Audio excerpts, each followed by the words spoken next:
हे मागे काय दोन तास बैठक झालेली आहे. बैठकीतून नेमका काय निर्णय झालेला आहे? तुमच्यासोबत शिवाजीराव आढळराव पाटील देखील आहेत. शिरूर लोकसभा मतदारसंघाचा निर्णय झाला आहे का? राष्ट्रीय अध्यक्ष आमदार अजितदादा पवार यांच्या निवासस्थानी ज्येष्ठ नेते राज्याचे मंत्री दिलीपराव वळसे पाटील ज्यांचा पक्षप्रवेश लवकरच होणार आहे ते माजी खासदार शिवाजीराव आढळराव, आमदार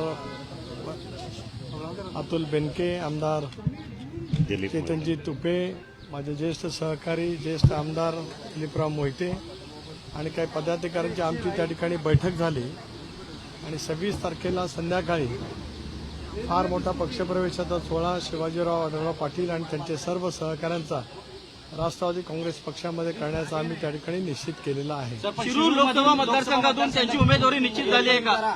शिरूर लोकसभा मतदारसंघातून उमेदवारी निश्चित झाली. एक असं आहे की महायुतीच्या जागा वाटपांची चर्चा अंतिम टप्प्यामध्ये त्या ठिकाणी आहे. परवाच्या दिवशी माननीय मुख्यमंत्री महोदयांच्या जवळ बसलो होतो. दोन्ही उपमुख्यमंत्री होते, चंद्रशेखरजी बावनकुळे त्या ठिकाणी होते. आजच संध्याकाळी या जागांच्या वाटपांच्यावरती शिक्कामोर्तब त्या ठिकाणी होईल आणि त्याच्यामुळेच ज्या अर्थी एका ज्येष्ठ सहकाऱ्यांचा दीर्घकाळ लोकसभेमध्ये अतिशय उत्तम पद्धतीने काम करणाऱ्या शिवाजीरावांचा राष्ट्रवादी काँग्रेस पक्षामध्ये प्रवेश आहे, याचा अर्थ आपण त्याच्यातनं अनिवार्यता काढू शकता.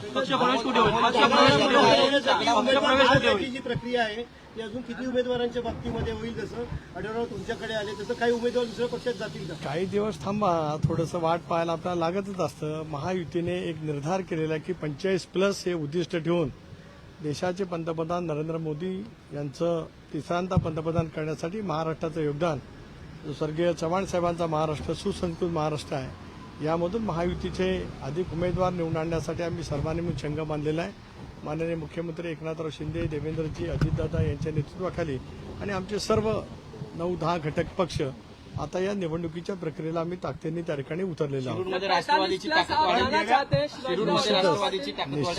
निश्चितच शिरूर पुरता सीमित नव्हे तर त्यांच्या पक्षप्रवेशामुळे पुणे जिल्ह्यात महाराष्ट्रामध्ये अनेक ठिकाणी प्रत्येकाचे व्यक्तिगत संबंध त्या ठिकाणी असतात. दीर्घकाळ त्यांनी संसदेमध्ये त्या सगळ्या परिसराचं नेतृत्व केलेलं आहे, त्यामुळे आम्हाला निश्चितच त्या संदर्भातली खात्री आहे. कोल्हे यांना गेल्या वेळेस आढळराव पाटील यांना तिथून पराभव झाले होते, मात्र यावेळेस अजितदादांनी ज्या पद्धतीने सांगितलं की अमोल कोल्हे यांचा पराभव होईल, त्याच पद्धतीने आता आढळरावांची उमेदवारी तिथे झाली तर नक्कीच हा पराभव होईल का? या पराभव निश्चित यावेळेला राष्ट्रवादी काँग्रेस पक्ष महायुतीचा उमेदवार फार मोठ्या फरकाने महाराष्ट्रामध्ये निवडून येत असताना शिरूरमध्ये सुद्धा मोठ्या फरकाने आम्ही त्या ठिकाणी विजय मिळवणार आहोत. पक्षप्रवेश कुठे होईल? पक्षप्रवेश कुठे होणार आहे? परवाच्या दिवशी पक्षप्रवेश शिरूर आंबेगावच्या परिसरामध्ये स्थान ठरेल. सगळे नेते मंडळी यात बसतील, पण मोठा पक्ष प्रवेशाचा सुद्धा नेतृत्व सोहळा होईल. जणू काही प्रचाराचा शुभारंभ त्या दिवशी झालेला पाहायला मिळेल. धन्यवाद.